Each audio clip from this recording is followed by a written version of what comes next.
Pemirsa, panas bumi menjadi salah satu komoditas energi hijau yang ramah lingkungan di Indonesia sebagai alternatif dari batu bara atau fosil. Dalam produksi listrik tidak hanya itu, panas bumi juga dapat dialihfungsikan untuk berbagai pemanfaatan lain di luar penghasil listrik. Dan untuk lebih lanjut kita simak laporan jurnalis Metro TV Indira Pramesti dengan juru kamera Arif Firmansyah berikut ini. Pemirsa, saat ini saya berada di PLTP Kamojang yang berada di Kamojang, Kabupaten Bandung, Jawa Barat.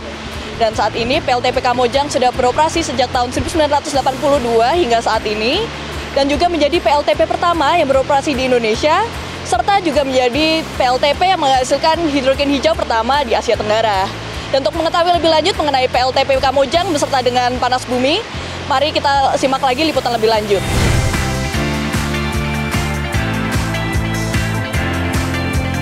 Dikelola oleh PT Pertamina Geothermal Energy, PLTP Kamojang beroperasi dengan 5 unit terpasang. Dari kelima unit ini, PLTP Kamojang memiliki total kapasitas 235 MW. Hingga saat ini, PLTP Kamojang telah menyuplai listrik untuk sekitar 260.000 rumah di wilayah Jawa, Madura, dan Bali. Sumber panas bumi untuk operasional PLTP Kamojang berasal dari Kawah Kamojang, yang letaknya tidak jauh dari area pembangkit. Sumur panas bumi Kamojang pertama kali ditemukan pada 1926 melalui eksplorasi pemerintah kolonial Hindia Belanda. Menurut PJS GMPGE area Kamojang Hendrik Kasinaga, PLTP Kamojang menjadi pelopor pemanfaatan tenaga panas bumi di Indonesia sebagai sumber energi terbarukan. Kamojang adalah lapangan pertama, kita pionir, tapi kita juga adalah benchmarking. Bagaimana pengusahaan panas bumi itu tidak hanya handal, tapi juga handal secara lingkungan, sosial, dan itu menjadi bukti peran kita dalam pengembangan panas bumi di Indonesia.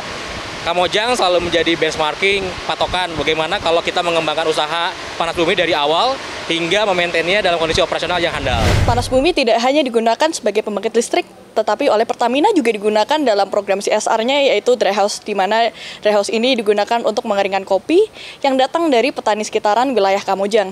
Dan untuk melihat lebih lanjut mengenai proses di dry house menggunakan tenaga panas bumi, mari kita lihat lebih lanjut lagi. Kopi hasil panen petani sekitar dimasukkan ke dalam dry house yang menggunakan panas bumi dialirkan melalui pipa kecil. Di dalam ruangan ini, petugas melakukan pemeriksaan kelembaban dan pengaturan suhu yang berada di rentang 30 hingga 45 derajat Celcius. PJS GMPGE area Kamojang Hendrik Kasinaga menyatakan, dry house ini menjadi yang pertama di Indonesia yang memanfaatkan panas bumi untuk pengeringan produk pertanian. Harapannya, model dry house ini dapat direplikasi di wilayah lain yang memiliki potensi panas bumi. Kita berharap CSR ini tidak hanya ada di Kamojang, kita ingin ini menjadi replikasi, menjadi acuan buat petani kopi atau juga inovasi geothermal lainnya supaya hal sederhana itu juga bisa berdampak besar, tidak hanya di lokal tapi juga di skala nasional.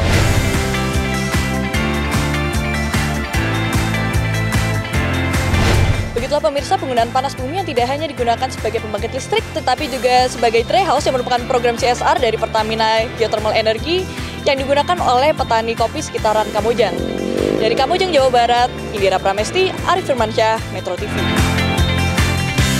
Jelajahi cara baru mendapatkan informasi. Download Metro TV Extend sekarang.